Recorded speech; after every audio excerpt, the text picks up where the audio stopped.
un reproche très violemment formulé par le porte-parole de l'association des médecins urgentistes, Christophe Prudhomme.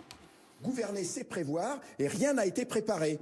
Et n'en déplaise au Premier ministre, on se bat aujourd'hui, on est tous sur le terrain, mais à l'issue de la crise, il faudra que les responsables passent à la caisse et payent. Il y a une grande colère, vous savez, chez les professionnels de santé aujourd'hui par rapport à cette gestion de la crise. Nous choisissons les patients aujourd'hui qu'il faut mettre en réanimation. C'est ça la vraie vie. Et donc ça, c'est dû à l'incurie du gouvernement et il y a des responsables politiques, des responsables médicaux, des responsables administratifs qui nous ont mis dans cette situation aujourd'hui.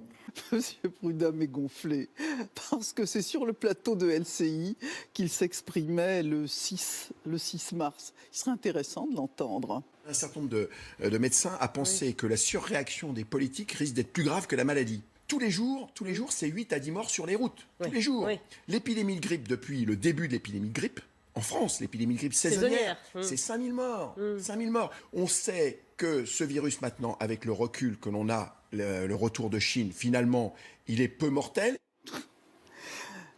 C'est terrible pour M. Prudhomme, le représentant de la CGT, au moment où Emmanuel Macron dit « l'avancée de ce virus est inexorable ». C'est le mot qu'il emploie à ce moment. Ah mais moi ça me met en colère. L'instrumentalisation politicienne à ce point, c'est absolument incroyable. Il n'avait qu'un droit, c'est de dire « je me suis trompé, j'ai trompé les Français ».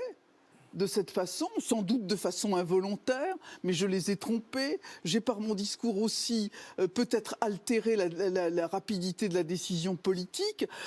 Avant de faire ça, c'est le minimum syndical, c'est le cas de dire.